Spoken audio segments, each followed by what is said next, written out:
नमस्कार, बहुत स्वागत आपका अनादि टीवी पर। मैं हूं आपके साथ पारुल। आज बात करेंगे जनसंख्या बस अब और नहीं।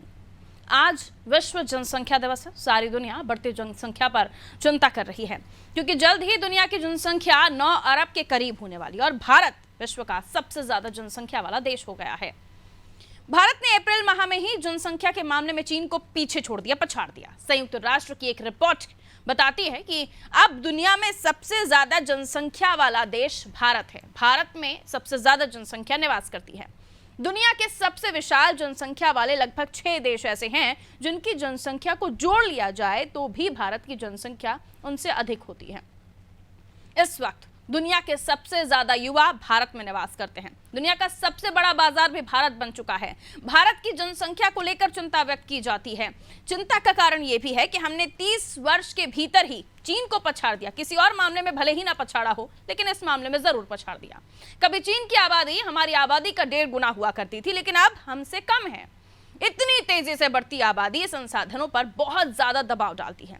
क्या हमारे संसाधन इस आबादी का बोझ उठाने के लिए तैयार हैं? आज के विश्व जनसंख्या दिवस पर यह सबसे बड़ा प्रश्न सामने खड़ा है। भारत की आबादी उसकी पूंजी है या फिर जिम्मेदारी, वरदान है या अभिशाप? ये जानने की कोशिश करेंगे, लेकिन पहले रिपोर्ट देख लीजिए।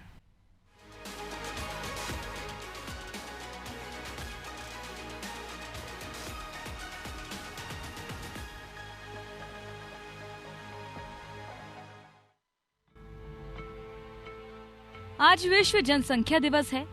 विश्व जनसंख्या दिवस यानी बढ़ती जनसंख्या पर चिंतन करने का दिवस। भारत दुनिया का सबसे ज्यादा जनसंख्या वाला देश है, इसलिए भारत में बढ़ती जनसंख्या पर चिंतन कुछ ज्यादा ही जरूरी हो जाता है। आंकड़े कहते हैं कि आने वाले 30 वर्षों में दुनिया की जनसंख्या 9 अरब तक पहुंच सकती है। अभी दुनिया की जनसंख्या 7 अरब से कुछ ज्यादा है। यानी एक तरफ तो दुनिया के बहुत से देश इस चिंता में डूबे हुए हैं कि उनकी जनसंख्या कम हो रही है, और दूसरी तरफ पूरी दुनिया को ये चिंता है कि उसकी जनसंख्या बढ़ रही है। जनसंख्या वृद्धि के मामले में और संख्या के मामले में चीन कभी दुनिया से सबसे आगे हुआ करता था। इसके बाद चीन में 70 के दशक में जनसंख्या नीति लाई गई और हर दंपति को एक बच्चा पैदा करने की अनुमति प्रदान की गई। चीन कम्युनिस्ट देश था, इसलिए उसने कठोरता से इस नियम को लागू कर दिया। वहाँ एक परिवार पर एक ही बच्चा होने लगा। नतीजा ये निकला कि चीन की जनसंख्या वृद्धि भारत के मुकाबले लगभग आधी रह गई, और अप्रैल 2023 तक वो समय भी आ गया जब जनसंख्या के मामले में चीन भारत से पिछड़ गया। चीन संसाधन से लेकर विकास और बड़ी परियोजनाओं के मामले में भारत से बहुत आगे है। अमेरिका के बाद चीन को दूसरी सामरिक शक्ति कहा जाता है, लेकिन जनसंख्या में चीन को पीछे छोड़कर भारत ने उपलब्धि हासिल की है या फिर ये एक अभिशाप है? ये बड़ी बहस का विषय बनता जा रहा है। आज विश्व जनसंख्या दिवस पर चिंता इसी बात की है कि अब भारत अपनी बढ़ती जनसंख्या को अच्छा जीवन स्तर, शिक्षा, स्वास्थ्य और रोजगार देने में सक्षम है। जनसंख्या बढ़ाना उतना मुश्किल नहीं है, लेकिन बढ़ती हुई जनसंख्या को गुणवत्तापूर्ण बनाना दुनिया की सबसे बड़ी चुनौती है। यही कारण है कि आजादी के 7 दशक बाद भी भारत विकासशील देश बना हुआ है।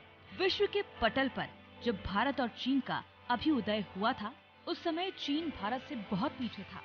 चीन की आर्थिक स्थिति इतनी खराब थी कि उसने पहले एशियाई खेलों में अपना दल भी नहीं भेजा था, क्योंकि उनके पास पैसे नहीं हुआ करते थे। लेकिन आज चीन भारत से आगे है और सवाल यही पूछा जाता है कि क्या चीन की जनसंख्या नीति का योगदान है? और इसी के साथ ये सवाल भी पैदा होता है कि क्या भारत के पिछड़ने का कारण इसकी विशाल जनसंख्या है? जनसंख्या के कारण भुखमरी, बेरोजगारी और गरीबी की समस्या लगातार बढ़ रही है। ऐसे में कुछ लोगों का ये भी कहना है कि भारत सबसे युवा देश है, इसलिए भारत की जनसंख्या भारत के लिए अभिशाप नहीं वरदान है। लेकिन इस बढ़ती जनसंख्या ने कुछ चुनौतियां तो पैदा कर दी है। विश्व जनसंख्या दिवस पर इन्हीं चुनौतियों की चर्चा हो रही है। ब्यूरो रिपोर्ट, अनादि टीवी।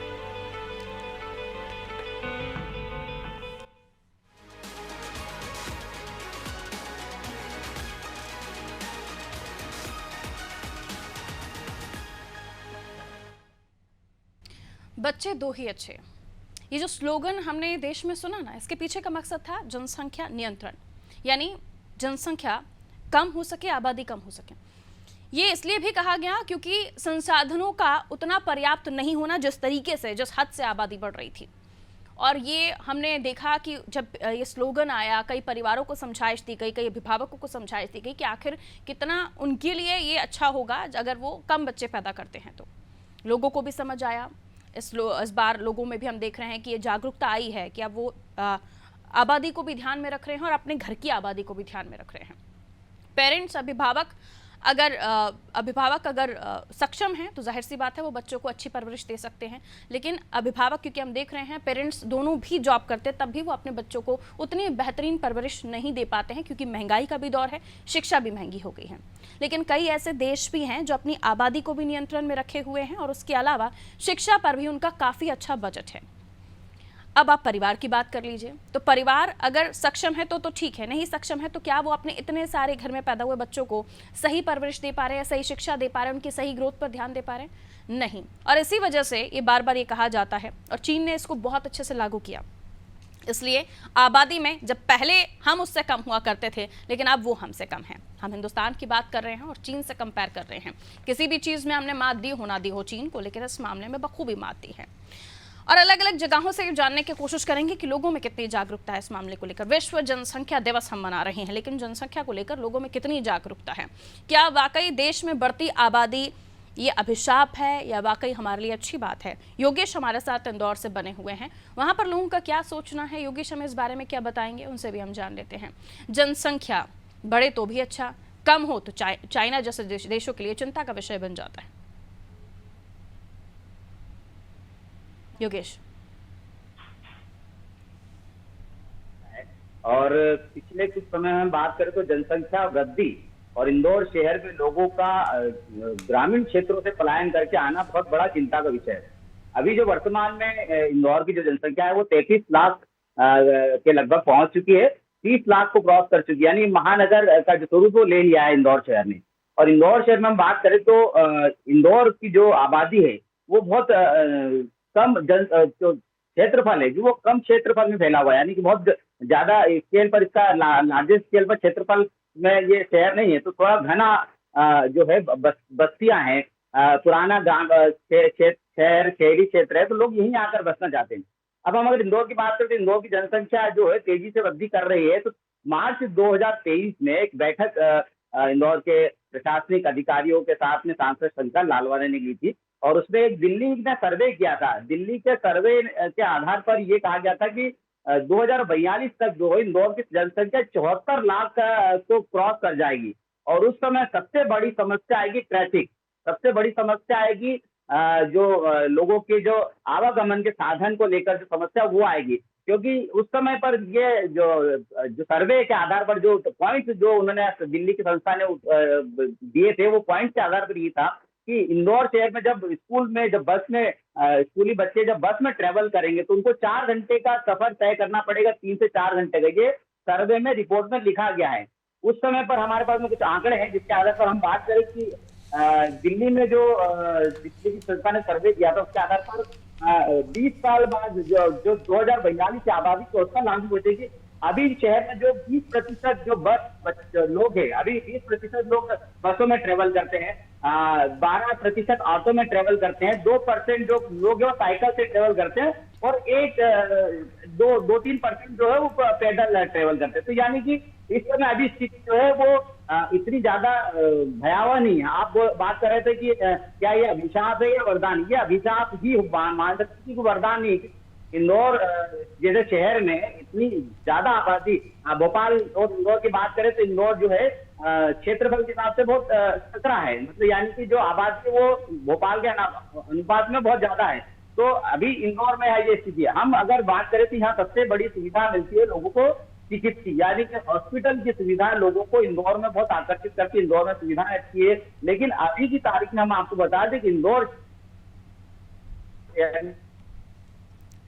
जो जनसंख्या के मान से 5 चिकित्सक इंदौर शहर में, यानी कि एक व्यक्ति पर जो बात करें तो एक डॉक्टर जो है 660 व्यक्तियों की सेहत का ध्यान रखता है। यानी कि अनुपात के हिसाब से हम देखा जाए तो एक डॉक्टर की जिम्मेदारी में 660 लोग हैं, यानी कि चिकित्सक की सुविधा के हिसाब से भी इंदौर शहर में बहुत चिंता का विषय है। और ये आने वाले समय में एक और अभी एनालिसिस हुआ था जिसमें 2050 में जो है जनसंख्या 1 करोड़ को क्रॉस कर जाएगी। और उस समय इंदौर में स्थितियां बहुत अनुकूल नहीं रह जाएगी। लोगों के मांग यानी कि वाहनों की संख्या में बढ़ोतरी हो रही है, लोगों की सुविधाएं जो वो दिन पे दिन बढ़ती जा रही है।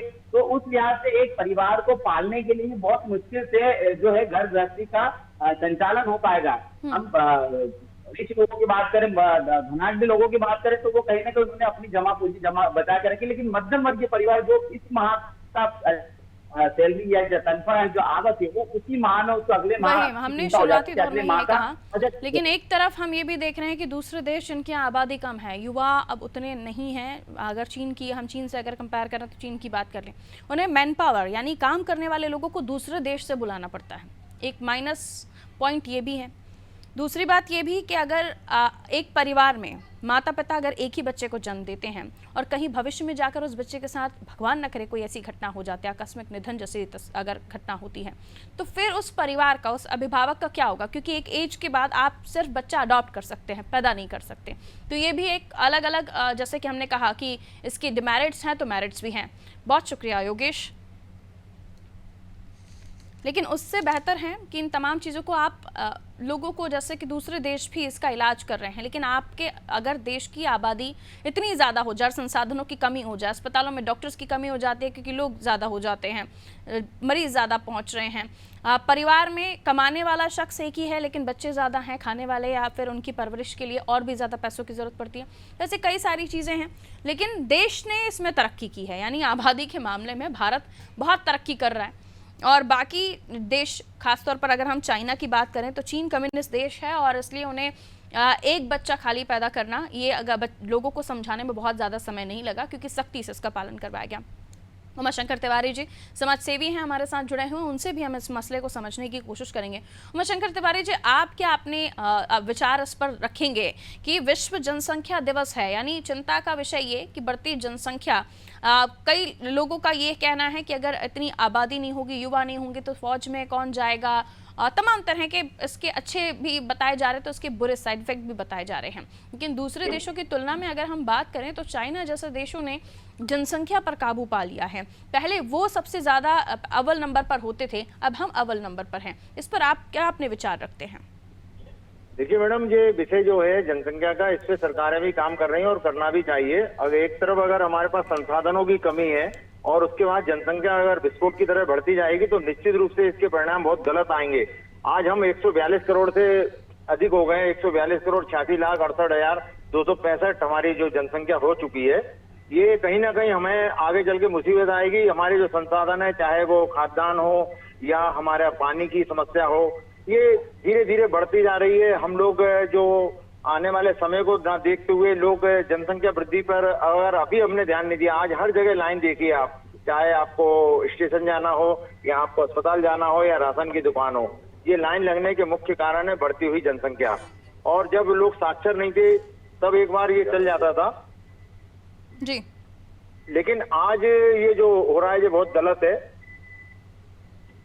और इसको हमें है ना इसको रोकना होगा। देखिए माल्थस का जो सिद्धांत था और अर्थशास्त्र में भी लिखा है, अगर हमने अभी समय पर नहीं दिया ध्यान तो बहुत ज्यादा परेशानी होगी। पहले मनोरंजन के साधन नहीं थे तो भी जनसंख्या बढ़ जाती थी, लेकिन आज इतने साधन होने के बाद, बहुत सारी चीजें होने के बाद, ये अर्थशास्त्र में बताया मनोरंजन के साधन नहीं थे इसलिए लोग बच्चे पैदा करने में भी लगे रहते थे। ये मैं आपको एक बात जो बता रहा हूँ वो बिल्कुल सही बात है। लेकिन आज के हालात में जो पढ़ा लिखा इंसान है और इसमें हम तेजी से आधुनिक तमाम तरह के कैंपेन्स किए जा रहे हैं, जागरूकता अभियान चलाए जा रहे हैं और इसमें कई लोगों ने इस जागरूकता अभियान में बढ़ चढ़कर खुद भी हिस्सा लिया है। हम देख रहे हैं कि अब परिवार इस मामले में अपनी खुद की सोच रखते हैं कि उन्हें खुद भी, एक समय तक पहले तो ये होता था कि शादी की और उसके बाद परिवार वालों का दबाव के बच्चे पैदा करने हैं, लेकिन अब वो एक नया कपल भी जागरूक हुआ है, जो दंपत्ति बना है वो भी एक सोच रखता है कि उससे पहले अपना करियर बनाना है, फ्यूचर बनाना है, उसके बाद वो आगे अपने परिवार को बढ़ाने के बारे में सोचेंगे।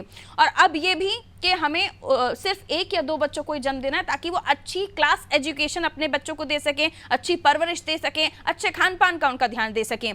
इसलिए अब हम देख रहे हैं कई लोग जागरूक भी हुए हैं, लेकिन अभी भी अगर जागरूक होने के बाद भी कुछ लोग ऐसे हैं जो इस बारे में नहीं सोच रहे हैं या इसको लेकर भी और कोई कदम उठाने की आवश्यकता है तो सरकार को इस बारे में जरूर सोचना चाहिए। बहुत शुक्रिया उमाशंकर जी हमारे साथ जुड़ने के लिए।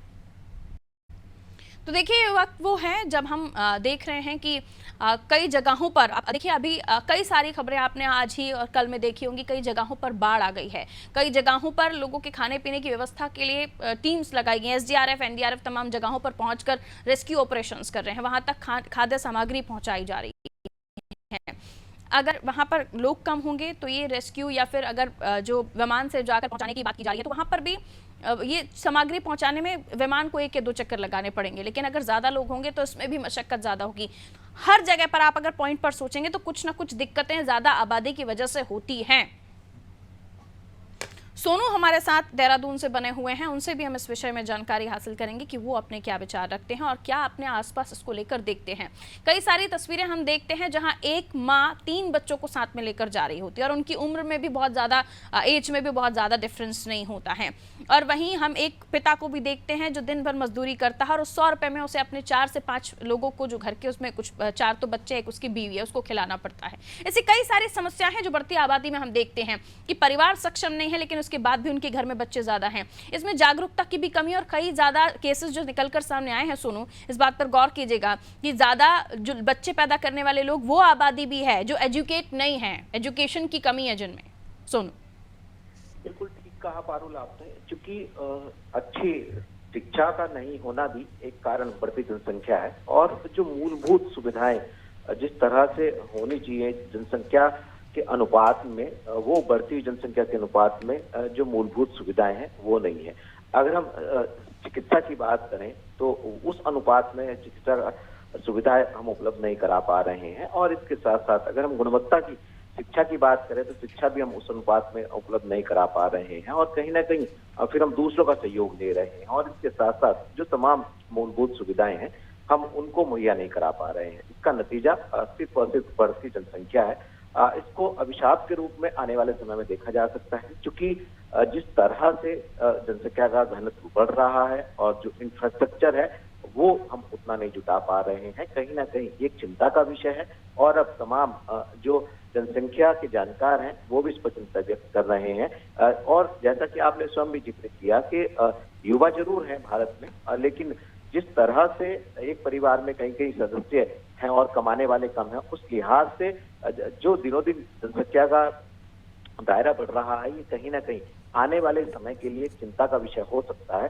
अब ये देखना होगा, सरकार तमाम पहल तो करती है, कोशिश तो करती है, लेकिन सरकार के जो नियम है उनका पालन नहीं किया जाता है। केंद्र सरकार हो, राज्य सरकार हो, कई बार अभियान भी चलाती है और जिस उम्मीद के साथ जन जागरूकता अभियान चलाए जाते हैं उनका असर आम जनमानस पर पड़ता हुआ दिखाई नहीं दे रहा है। तो अब ये देखना होगा कि सरकारें आखिर, चाहे वो केंद्र की सरकार हो चाहे वो राज्य की सरकार हो, वो किस तरह से अपनी रणनीति में बदलाव करती हैं और किस तरह से एक आम इंसान मौजूदा समय को ध्यान में रखते हुए अपने परिवार का लालन पालन करता है और बेहतर जो संसाधन है उनमें अपना जीवन व्यतीत करता है। बिल्कुल जाहिर है कि इस बारे में जागरूकता की कमी है, एजुकेशन की कमी है, लोगों की समझ की कमी है और शायद इसी कमी को दूर करने का एक अभियान होना चाहिए। क्योंकि रिसर्च, एक रिपोर्ट कहती है कि सबसे ज़्यादा वो लोग इस बारे में जागरूक नहीं हैं जो पढ़े लिखे नहीं हैं। बहुत शुक्रिया सोनू जानकारी देने के लिए। और ये वाकई आने वाले समय में अभिशाप हो सकता है। आपके पास लिमिटेड खाद्यान्न सामग्री है, तमाम चीज़ों का एक आंकलन होता है कि इतने लोगों तक हम ये चीज़ पहुंचाने में सक्षम हैं, लेकिन उससे ज़्यादा आपकी आबादी बढ़ जाएगी तो आप कैसे इस चीज़ को मैनेज कर पाएंगे।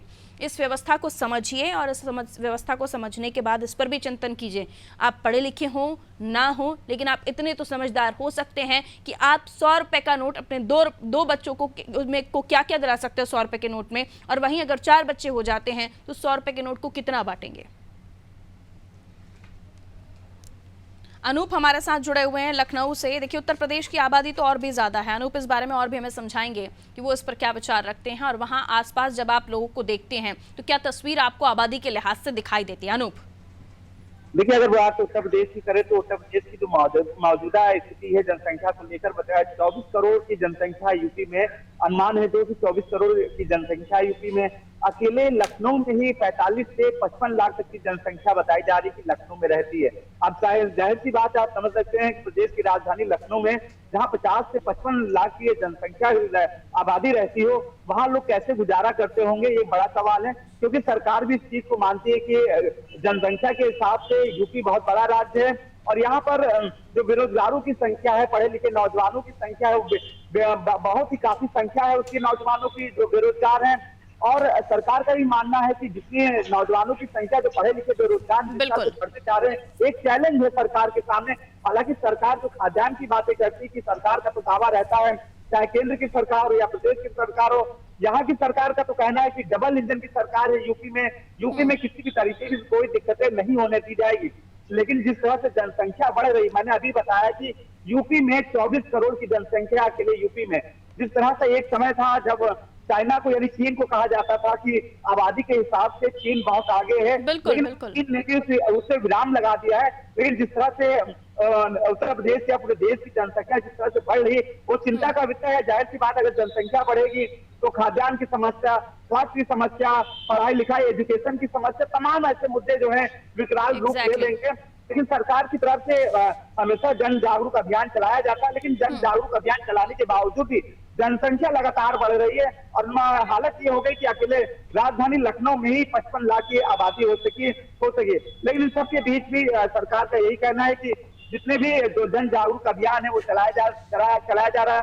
जनसंख्या को नियंत्रित करने के लिए सरकार प्रयास किए जा रहे हैं। लेकिन अगर नियंत्रित की बात, बहुत शुक्रिया अनूप जानकारी देने के लिए। लखनऊ की आबादी 55 लाख है, उत्तर प्रदेश की आबादी 24 करोड़ है। और ये जो तस्वीर आप मेरे पास में देख रहे हैं ना, इसे देखिए, और इसे देखने के बाद आप अपने घर की स्थिति और अपने देश की स्थिति समझिए। क्या ये सुंदर तस्वीर है? या इसके अलावा एक आप अच्छे कपल को एक बच्चे के साथ, 2 बच्चों के साथ आराम से अपनी गाड़ी पर बैठे हुए देखते हैं।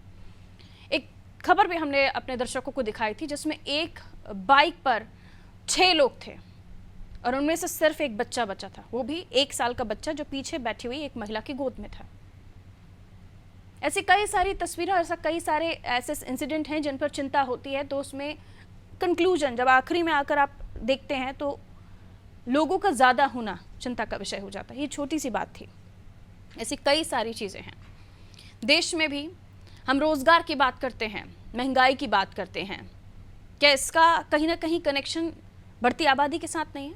कितने रोज़गार देने की बात करेंगे आप? जितनी आबादी है उतने ही रोज़गार मिलने चाहिए, लेकिन ये बढ़ रही आबादी के लिए रोज़ कुछ ना कुछ नया सोचना पड़ेगा। जागरूकता अभियान चलाए जा रहे हैं। कई सारी रिपोर्ट्स ये दावा करती हैं कि बढ़ती आबादी के पीछे उन लोगों का हाथ है जो समझते ही नहीं हैं कि बढ़ती आबादी आपके खुद के परिवार के लिए कितना खतरनाक है, आपके घर के मुखिया जो कमाने वाला सदस्य है उसके लिए कितना बोझ डालती है। इसलिए आप महिलाओं को भी खास तौर पर समझना होगा। कई सारी ऐसे चीज़ें हैं जिसको लेकर आपको बताया जाता है, महिलाओं को खास तौर पर जानकारी दी जाती है। पिल्स हैं, प्रिकॉशंस हैं, उन तमाम चीज़ों का उपयोग किया जा सकता है, लेकिन उसके बावजूद भी जागरूकता की कमी। करिश्मा हमारे साथ छत्तीसगढ़ से बनी हुई हैं, उनसे भी हम जानने की कोशिश करते हैं। महिला हैं करिश्मा, और हम अगर 2 महिलाएं इस विषय पर समझने की कोशिश करें, जानकारी हासिल करने की कोशिश करें आपसे, तो क्या आप मानती हैं कि कहाँ, क्योंकि अब तक हम यही चर्चा करते आ रहे हैं कि क्या ये वरदान है, अभिशाप है, लेकिन अब मैं आपसे ये सवाल कर रही हूँ कि एक महिला होने के नाते आप क्या सोचती हैं कि क्या ये जिम्मेदारी एक महिला की भी नहीं होनी चाहिए कि वो अपने परिवार को उतना ही बड़ा करे जितनी ज़रूरत है, जितना आपके घर में कमाने का संसाधन है, जितना आपके घर में आप उस बच्चे को परवरिश दे सकते हैं अच्छी, उस लिहाज से भी सोचने की आवश्यकता नहीं? आपने सोचने की काफी ज्यादा जरूरत है परिवार नियोजन के बारे में। तो मैं सोचती हूँ कि जितने भी लोग हैं उन्हें सोचना चाहिए, चाहे वो स्त्री हो पुरुष हो, सभी को इस बारे में जो है ध्यान से सोचना चाहिए, क्योंकि एक परिवार में उतने ही लोग होने चाहिए जितनी उस परिवार की आय है। हम देख सकते हैं कि कई बार ऐसी स्थितियां उत्पन्न होती है जिसकी वजह से जो है परिवार में अगर किसी को बच्चे को ही अगर कोई बीमारी हो जाए, महिला को कोई बीमारी हो जाए और परिवार में काफी ज्यादा सदस्य नजर आ रहे हैं, तो उस वजह से भी आर्थिक स्थिति पर भी काफी ज्यादा दबाव आता है। और अगर बात करें महिलाओं की हेल्थ की, तो यहाँ पर सबसे ज्यादा जो है महिलाओं की हेल्थ पर जो है खिलवाड़ होता है। अगर बात करें प्रिकॉशंस की, तो लगातार जो है राज्य सरकार द्वारा देखा जा रहा है कि परिवार कल्याण विभाग भी जितने भी प्रिकॉशंस है उसके बारे में लगातार पूरे छत्तीसगढ़ राज्य में जो है पखवाड़े कर रहा है। और साथ ही में अगर आज की बात करें तो आज के दिन भी 11 तारीख से 24 तारीख तक जो है पूरे छत्तीसगढ़ राज्य में जो है पखवाड़ा शुरू होने वाला है। स्वास्थ्य एवं परिवार कल्याण विभाग द्वारा ये पखवाड़ा चलाया जाएगा, जिसमें घर घर जाकर जो मितानिन बहनें होती हैं, जो कि बच्चों को टीका लगाती हैं और इन सभी के बारे में बात करती है, तो इन सभी चीजों के ऊपर जो है वो गांव में जाकर के, घर घर जाकर के बात करने वाली है। और साथ ही में परिवार नियोजन के लिए जितनी भी सामग्रियां लगती है वो भी गांव गांव में जाकर घर घर पहुंचाने वाली। तो राज्य सरकार द्वारा देख सकते हैं कि आज से ये पहल शुरू हो रही है। और साथ ही में अगर बात करें स्वास्थ्य की, तो सबसे ज्यादा असर जो है महिलाओं को झेलना पड़ता है इन सभी के ऊपर। और अगर बात करें कि बाकी चीजों की, तो इस पर बहुत ही जरूरी है प्रिकॉशंस लेना। जो भी चीजें हमें राज्य सरकार द्वारा बताई जाती है, एडवर्टाइजमेंट, बिल्कुल 10 साल की सेहत और एक बच्चा पैदा करना, आप इसे इस तरह से कंपेयर कर सकते हैं कि एक महिला उतनी अपने बॉडी की एनर्जी, अपना बॉडी का उतना सब कुछ डिवाइड करती है एक बच्चा पैदा करने में, जितना वो उसने 10 साल में अपनी बॉडी को तैयार किया होगा। ऐसे समझिए। बहुत शुक्रिया करिश्मा जानकारी देने के लिए। एक खबर आपको याद होगी, हमने भी अपने दर्शकों को दिखाई थी और इसको लेकर बड़ा बवाल हुआ था साहब कि नव विवाहित जो जोड़े हैं, नव दंपत्ति हैं, उनके जो महिला है उसके मेकअप किट में कॉन्डम्स और पिल्स रखे हुए थे और इसमें बहुत बड़ा बवाल काटा गया था। आज उस विषय को सोचिए और चिंता कीजिए कि आज ही अगर हम समझदार हो जाते हैं, हमारी वो बच्चियां जो नई दुल्हन बन के किसी परिवार में जाती हैं, वो पहले ही मेंटली प्रिपेयर रहें, तो इस समस्या से हम वैसे ही आधी निजात तो पा लेंगे। और बढ़ती आबादी आने वाले समय में इसी रफ्तार से अगर बढ़ती रही तो अभिशाप ही होगी, क्योंकि इतने संसाधन, उतना सब कुछ है नहीं आपके देश में। दूसरे देशों से सीखने की आवश्यकता है। और जैसा कि मैं शुरुआत से ही कह रही हूँ कि रिसर्च बता रही है, रिपोर्ट्स बता रही हैं कि बच्चे जिनके घरों में ज़्यादा पैदा हो रहे हैं वो अशिक्षित हैं, उनकी एजुकेशन में कमी है, इसलिए उन्हें और ज़्यादा समझदार होने की आवश्यकता है, महिलाओं को और ज़्यादा समझदार होने की आवश्यकता है, ताकि इस तरह की जो बढ़ती रफ्तार है ना जनसंख्या, उसे नियंत्रण किया जा सके। दीजिए इजाज़त, नमस्कार।